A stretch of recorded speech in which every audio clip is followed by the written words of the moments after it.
Hey, listen up. All of my workforce friends out there, whether you're ranchers, farmers, or you just need a pair of good leather gloves, look no further than Bare Knuckles. The best leather gloves ever made, featuring a patent design crafted for natural curve of the fingers. These gloves deliver a perfect fit, superior protection, and all-day comfort. Made from premium leather, right now get an exclusive 15% off, and you can find that at buybareknuckles.com. But make sure you use our code INFOGO at checkout. You can find that link in the show notes. Upgrade your hands, and remember, every purchase, well, it supports the show. So thank you. If you love unforgettable treats, you've got to try Molly B's Gourmet Cookies. These aren't your average cookies.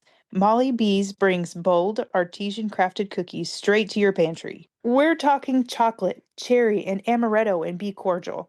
Earl Grey, lavender, white chocolate, and lemon glaze in the tea. Even maple, bacon, whiskey, and white chocolate in the Boss Man. Founded by a single mom from Alaska, Molly Bees has become a national sensation. You get 10% off any product using our code INFOGO at mollybees.com. Find the link in the show notes.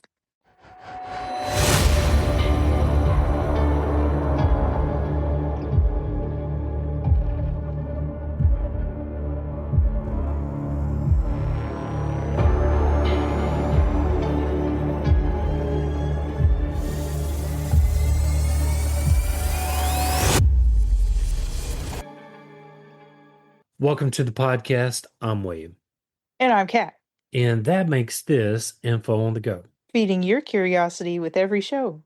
Absolutely. So, Kat, have you ever heard of the deadliest year to be alive? There's been a few, I thought, but what is the deadliest one? 536 AD. And that is the year the sun actually just disappeared. That's disappeared? We're going to get into it, but let me see if I can set this one up. So imagine you're in the year 536 AD, okay? We just went back in time with what was the little dog and the kid's name? Dog and the kid? Yeah, That's the you're dog and gonna the have kid, to, and you're then gonna we have go to back in narrow that time. down. And they go back in time. The dog and the kid, they go back in time. It was a cartoon dog. Is that Mr. Peabody and Yeah, Sherman? okay, all right, all right, all right, Mr. Peabody. Mr. Peabody was the one with the time machine, right? I believe so. Yeah, because Sherman was the kid. You're right. Anyway, one of us is going to go back in time and take the other one with it. Okay. All right, you ready? All right. So imagine you're in the year 536 AD, whether you're Sherman or Mr. Peabody, doesn't really matter. But you step outside of the time machine and you're expecting to see the sun, right? Hmm. But instead, it's a pale, sticky light. It just kind of hangs in the sky. It's midday, but it feels like twilight. Shadows are faint, crops they wilt under the dim glow. People whisper of omens of a world cast under a shadow that just cannot be explained. So wait, there were people at this time? Oh yeah, yeah, yeah, yeah. 536 AD. Yeah, there were people. No, I guess that makes sense. There was an actual year there. Yeah. I guess it just that baffles me. Yeah. I guess I can be Mr. Peabody.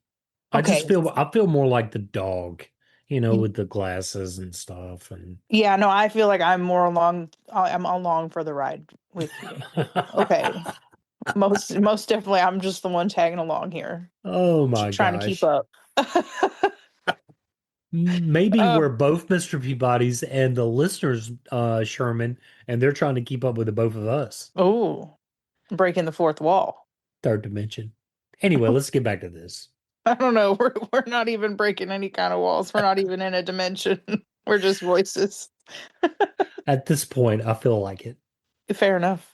The Byzantine historian Procopius wrote, during this year, a most dreadful portent took place.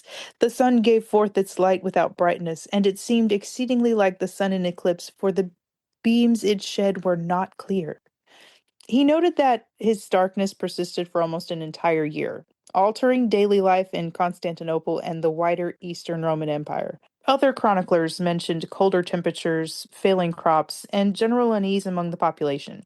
People interpreted the dim sun as a sign of divine displeasure or approaching disaster. So when we get into global accounts in China, the official histories, including the Book of Sui, recorded the sun appeared yellow like a weak moon, with dim light unable to warm the land. And astronomers of the time noted unusual atmospheric phenomenon. In Ireland, the chronicle records, well, they describe darkened skies and poor harvest. Irish scribes noted famine, abandoned fields, and unusual weather patterns. In the Middle East, well, the chroniclers there reported a dreadful veil over the sky, coinciding with crop failures and extreme cold winters. So basically, what we got here is, Not a good time. yeah, not a good time. So the sun is kind of like full eclipse is the best way to describe it, right? Very Mhm. dim, very hazy like. Modern science confirms these accounts. Ice cores from Greenland and Antarctica contain layers of volcanic ash and sulfur consistent with massive eruptions that released aerosols into the stratosphere. And the aerosols scattered sunlight globally, producing a sudden drop in solar radiation. So, dendrochronology, which is tree ring analysis, shows dramatic growth reductions in 536 AD, indicating a widespread environmental stress. But there was also human and agricultural impacts, and the dim sun led to shortened growing seasons, crop failures, and food scarcity across Europe, Asia, and the Middle East. So societies dependent on agriculture, well, they started to face the first signs of famine, which started to trigger anxiety, social strain, and, well, early migration. Think about that. Like you're dependent on your crops, and all of a sudden, and I know that's a Southern thing, right? All of a sudden, Mhm. yeah, but I'm Southern. So all of a sudden, you don't have that sun and your crops are failing. What do you do? Or you have to go somewhere because right there's not going to work, obviously, or die trying, quite literally. Unfortunately. And this was not a localized anomaly, right? So the year the sun disappeared, well, it marked the start of a global environmental catastrophe touching nearly every continent. It was a planet-wide wake-up call, a rare event where a single environmental shock, which was more than likely a volcanic, well, it set off a cascade of consequences: famine, disease, societal instability, and long-term demographic shifts. Imagine walking through a city where the midday sun is dim, crops are failing, and markets are silent. Merchants whisper about shortages. Children shiver in cold homes. Leaders worry that the empire itself cannot feed its people. Now, this was the world of 536 AD, a year that historians now call one of the deadliest in human history. And this leads into the global cooling evidence, where tree rings, ice cores, and temperature data explain how this darkness translated into a 2 to 3 degree Celsius global drop that would stress civilizations worldwide. By 536 AD, people were already living under a sun dimmed to a ghostly pale. But what exactly caused the unexpected global darkness and chilling? To understand that, scientists, well, they had to turn to nature's own records: ice, trees, and sulfur in the atmosphere. And this was all to reconstruct a planetary scale catastrophe. All right, so let's take these on one by one. I'll start with ice cores from Greenland and Antarctica. Well, they act like frozen time capsules, right? Because layers of ice trap volcanic ash, sulfur compounds, and aerosols. And this is deposited into the stratosphere during the massive eruptions. Then you have tree rings from Europe, Asia, and North America that tell a matching story. Exceptionally narrow rings indicate stunted growth caused by cooler temperatures and shortened growing seasons. Well, and then what about those sulfur isotope analysis in ice cores? They reveal not just the presence of volcanoes, but the scale of sulfur dioxide that was released, the magnitude of these eruptions was enough to affect the entire globe, not just the region where the volcano erupted.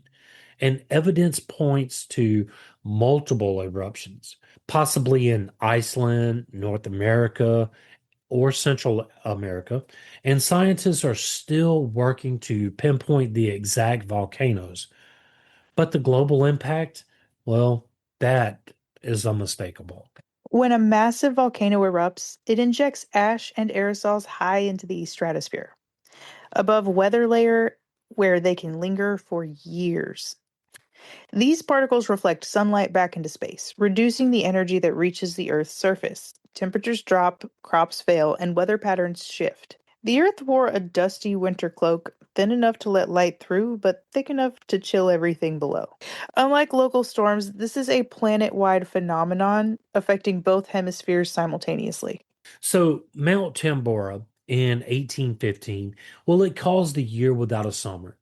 So, in 1816, leading to crop failures, famine, and migration in Europe and North America. And this was global cooling was about 1 degree Celsius, right? Hmm. And then you have Krakatoa in 1883, which produced spectacular sunsets worldwide and temporarily cooling, but less severe than Tambora. But the eruption in 536 AD, they were likely comparable or even larger than these events. And this was occurring in a world that was far less equipped to handle agriculture or societal stress. Far less equipped. It was very much far less equipped. Yeah, I would say so. The cooling led directly to failed harvests, famine, and social instability. For societies reliant on predictable seasons, even a small drop of 2 to 3 degrees Celsius was catastrophic. Fields failed, livestock suffered, and communities scrambled to survive. This single environment shock triggered a domino effect. Famine weakened populations, trade networks collapsed, and over the next decade, disease and political upheaval followed. So, Sherman, if we look back at 536 AD, it's not just a strange year of dim sunlight. It was the beginning of a planetary crisis driven by volcanic fury, atmospheric chemistry, and climate disruption. A perfect storm that reshaped human history for decades. You're supposed to say, "Thank you, Mr. Peabody." Oh, thank you, Mr. Peabody. It doesn't work because I had to tell you to do it. Oh, my bad. All right, so is this me that continues on? I believe so. The dimmed sun and the falling temperatures didn't just make the world colder, they made it hungry. And across continents, harvests failed, food supplies shrank, and entire communities were pushed to the edge of survival. But to really put this in perspective, when we talk about crops failing, so in Europe, that sudden cooling, well, it devastated staple crops like wheat and barley. These grains depended on predictable seasons, and even a short or cold summer, well, it could just destroy them. Historical records from monasteries and rural communities, well, they described failed harvest year after year, not just a single bad season. And then the Irish Chronicles, well, they describe famine conditions severe enough to reshape daily life. Fields were abandoned because, well, planting was no longer guaranteed food, right? So the archaeological evidence suggests declines in agricultural production, reduced livestock populations, and villages, well, they just were completely abandoned. And so for many communities, survival meant relying on stored grain, wild plants, and, well, whatever livestock did remain. In China, the climate disruption affected rice production, which is a cornerstone food of security. Compiled historical records describe poor harvests, unusual weather, rising food prices. Rice requires stable temperature and rainfall patterns. And when those temperatures shifted, yields dropped dramatically. And this created localized famines and social stress, forcing migration and straining local governments. Understandably. Communities that depended on rice farming suddenly found themselves facing food scarcity and uncertainty about the future. But in the Middle East and North Africa, famine often came not only from failed crops, but from disrupted trade networks. These regions, well, they depended heavily on long distant grain shipments, especially from fertile agricultural zones. So when the harvest failed across multiple regions at once, well, guess what? Those grain shipments and they were delayed or reduced, and prices, well, you can only imagine prices rose sharply and hoarding increased, markets became unstable, and historical sources mention people turning to unusual food sources during shortages, bark, wild roots, acorns. And these were signs of desperation when normal food systems, well, they collapsed. Wild times, is that what you say? Wild times. Wild I times. mean, because those have to be the most tame of the unusual food sources, if you will. Well, I mean, acorns I get. Wild roots I can I, get. I can get the bark. All I can get all three of those, right? Those are the most sane choices, if you understand what I'm saying. The most sane choices that you could go for in that kind of time. Okay, yeah, I got you. I got you. But I mean, it's desperate times calls for desperate measures, right? Yeah, I mean that's just the devil's advocate in me here. Yeah. All right, so for ordinary families, famine was not abstract. It was daily life. Parents rationed meals. Children went hungry. Farmers watched entire seasons of labor fail. Communities responded in different ways, bartering for food, migrating to towns or cities, sharing scarce supplies with neighbors, and eating unfamiliar or emergency foods. Famine also brought chronic malnutrition, which weakened immune systems and made survival even harder. And this crisis did not end quickly. In many regions, food shortages lasted for years, creating long term social and economic stress.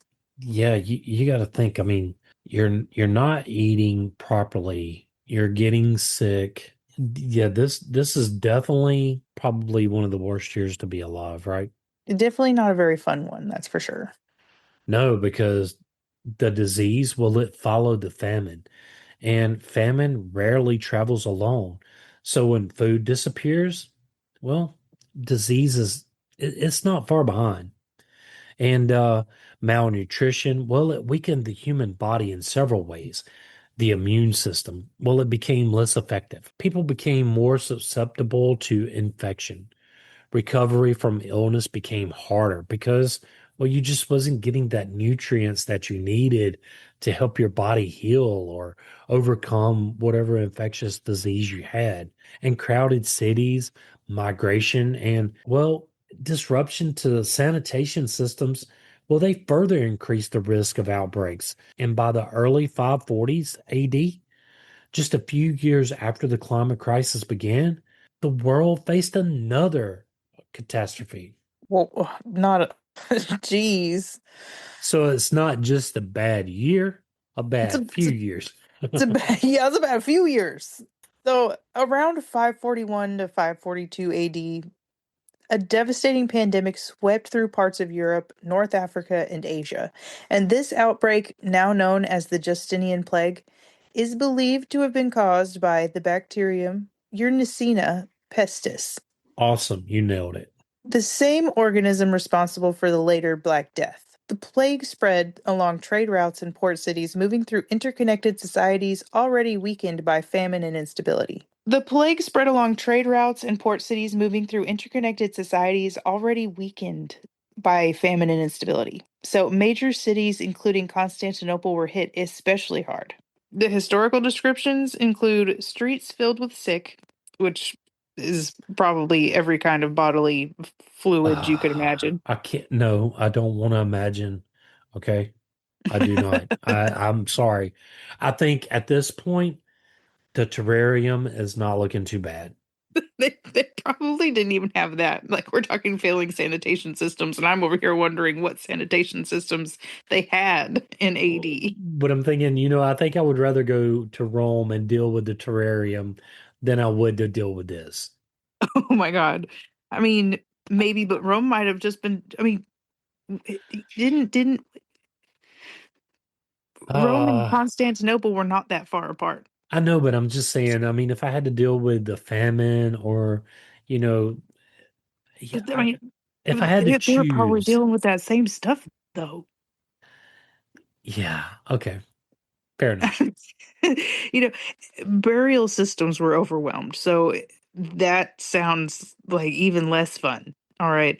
And entire households were wiped out. It was the same bacteria that was later caused the Black Death, or the plague, I guess.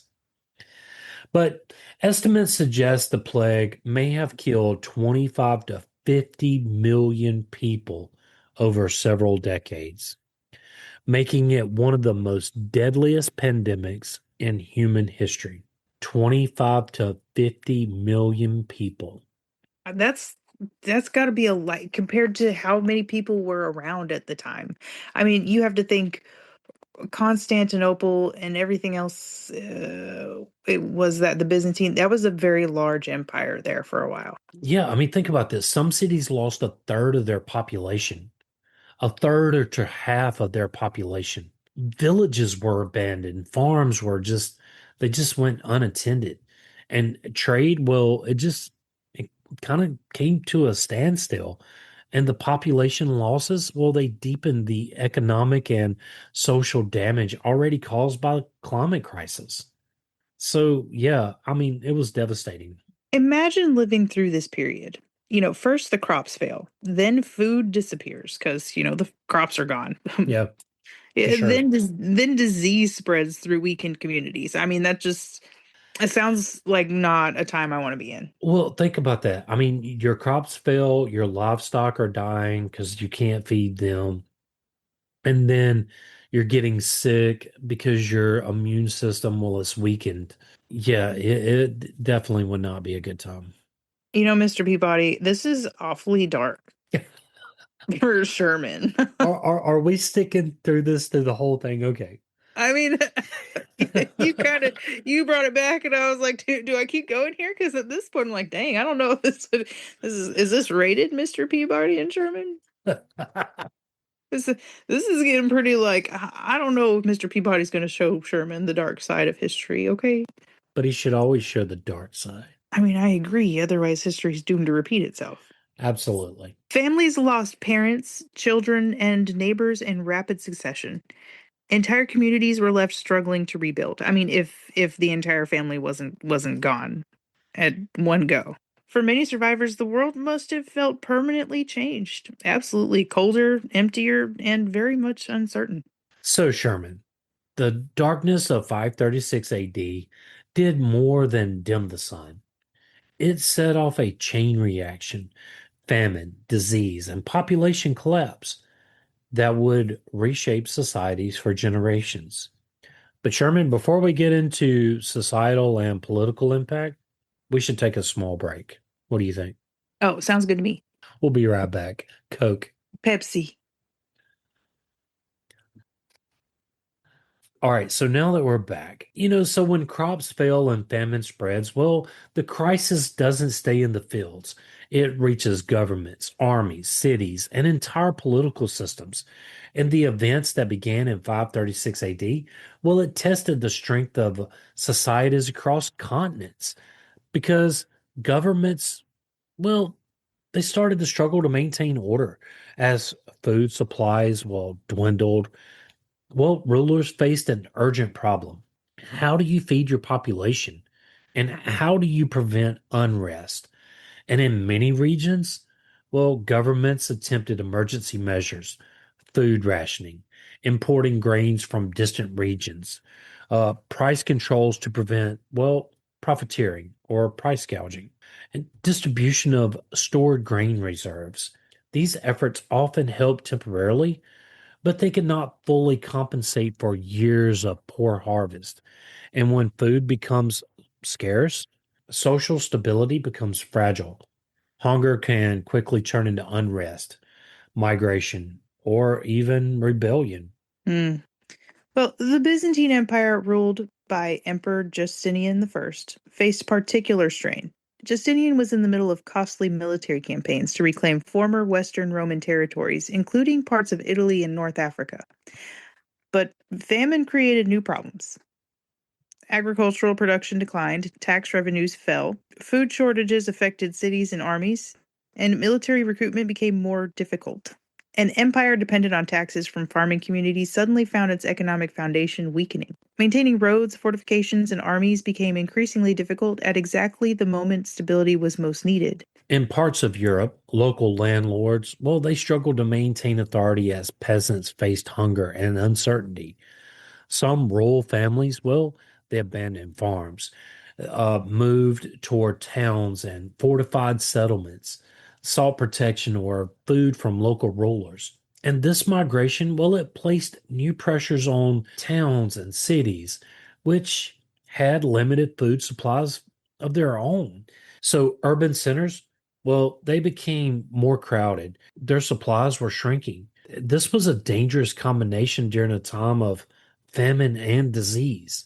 In the Middle East and North Africa, societies were deeply connected through trade networks and grain distribution systems. When harvests failed across multiple regions, grain shipments declined, prices rose sharply, and social unrest increased. Local governments weakened as food shortages strained their authority. In some areas, rebellions, regional conflicts, or foreign incursions became easier.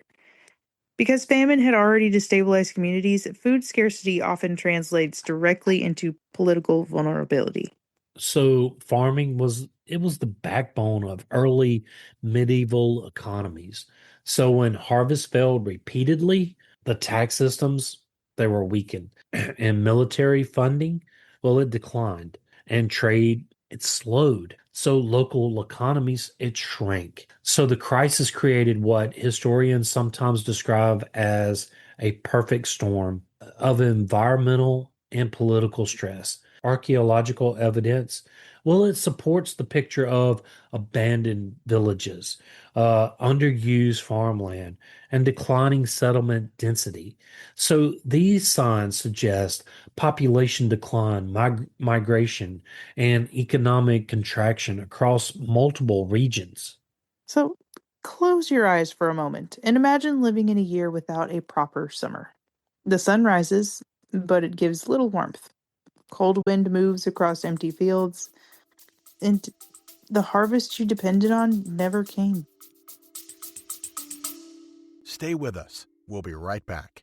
Meet Savoristo. They have premium craft decaf and half calf coffee with bold, rich flavor. Made from high altitude, hand picked Arabica beans and naturally decaffeinated with water or sugarcane processes, and there's no harsh chemicals. But if you think chocolate, caramel, citrus, even bourbon pecan and mint and mocha, it's small batch roasted, literally so good, customers call it the best decaf they've ever tried. Better sleep, less anxiety, all the flavor. Use our code INFOGO to get 25% off at checkout at savorista.com. You can also find that link in the show notes. Hey, William, do you love craft beer? Yes, I do. We If you're could, looking for the perfect gift for a beer lover or just want to show off your brewery pride, the Harpoon Shop has something you won't find anywhere else. and here's something special just for our listeners. You can save 25% off just by using our code INFOGO at checkout. You can find that link in the show notes. Yeah, so markets that once buzzed with trade, well, they fell quiet, and you might hear distant church bells, wind moving through empty farmlands, the low murmur of wearied conversation, because food stalls, they were empty, and your livestock was thinner and maybe not even producing the milk and the byproducts you needed. And people spoke in cautionary voices about winter. Mm, Can you imagine you're already living in a winter and you're preparing for a winter? a worse winter. And in that time period, where, in every, at least depiction, they hardly wore clothes. I cannot imagine. Families ration what little food remains. Parents skip meals so children can eat. Neighbors trade tools, clothing, or livestock for grain. Some families decide they must leave home entirely and hoping to find food elsewhere.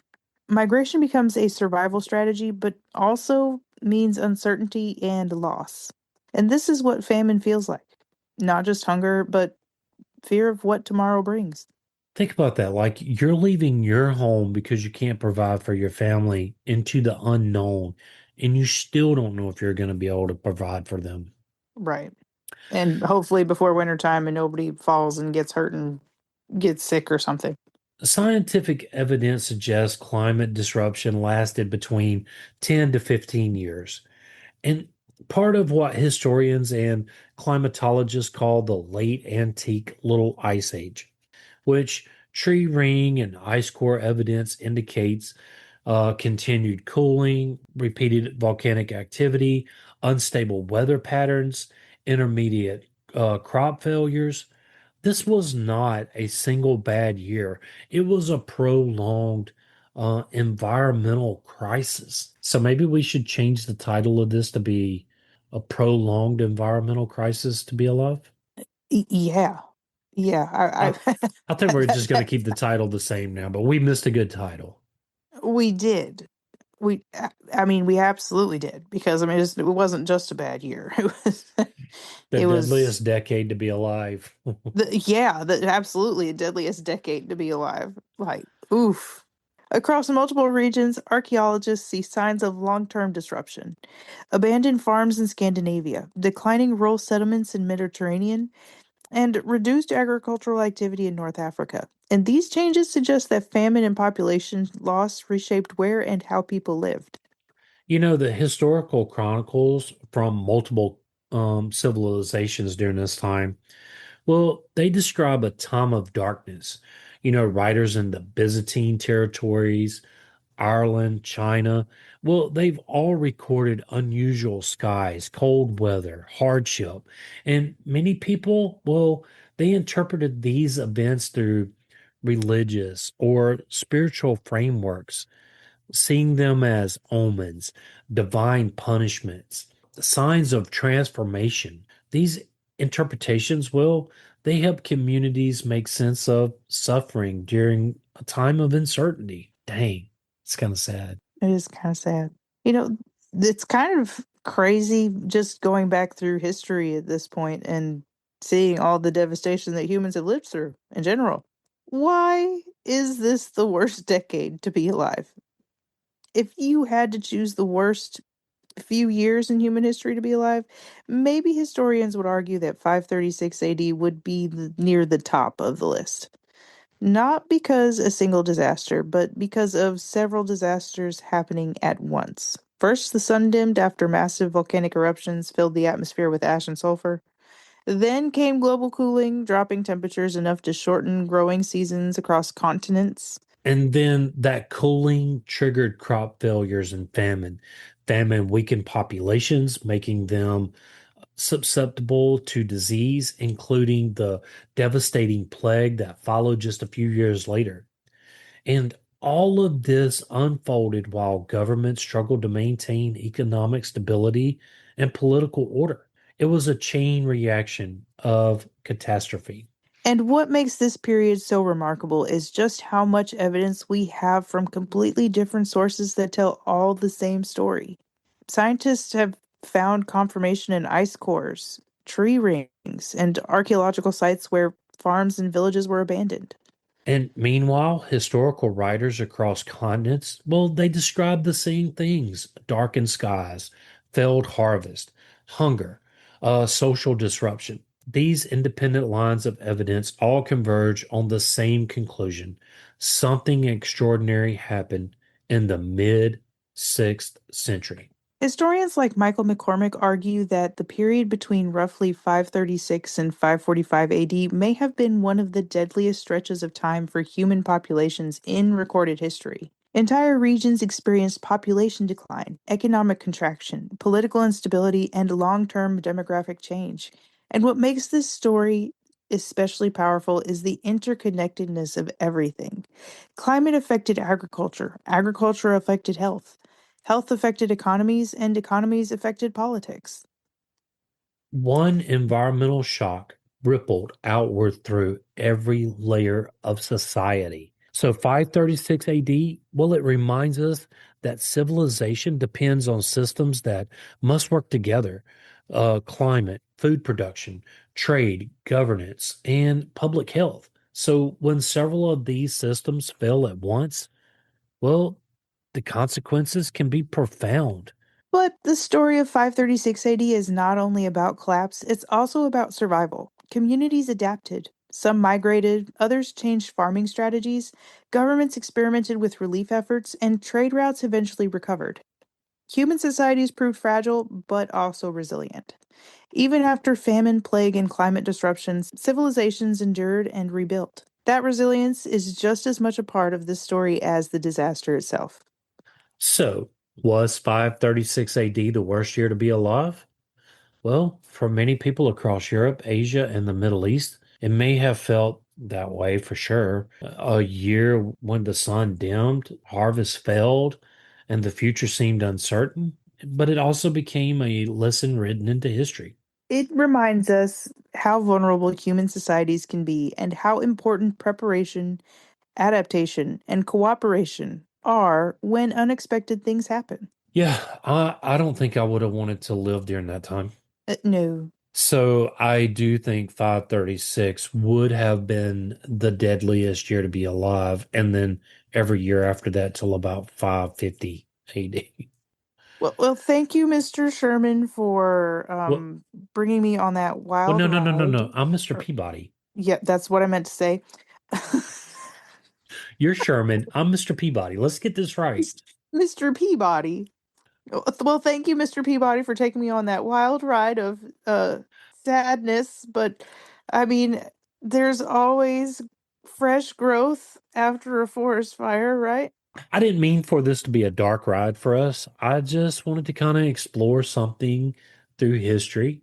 We are listed as a history podcast, and well, 536 AD was one of the deadliest years to be alive. Fair enough. Fair enough.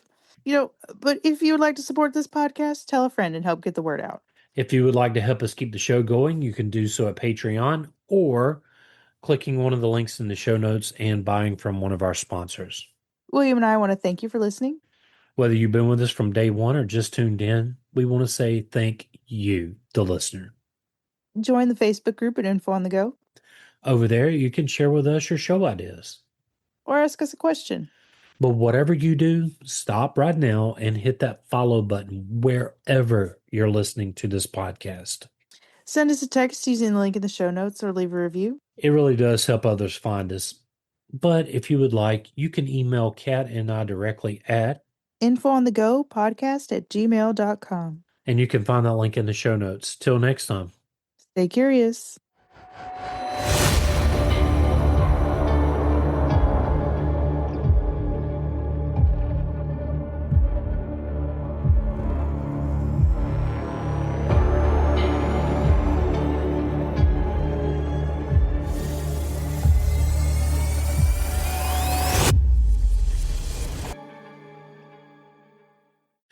Every morning starts with a choice.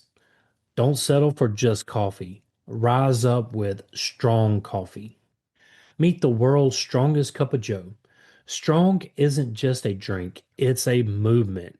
And strong stands for striving to reach our natural greatness. Born from one simple need to be better. They rebuilt coffee from the ground up, infusing organic coffee with collagen, protein, nootropics, and functional ingredients that fuel your body and sharpen your mind. There's no crash, no compromises, just clean energy, focus, and flavor that fires you up. Whether you're chasing kids, chasing goals, or chasing greatness, don't just wake up, rise up. Strong coffee, the world's strongest cup of joe, for a world ready to be better. Use code INFOGO at checkout to save 15%.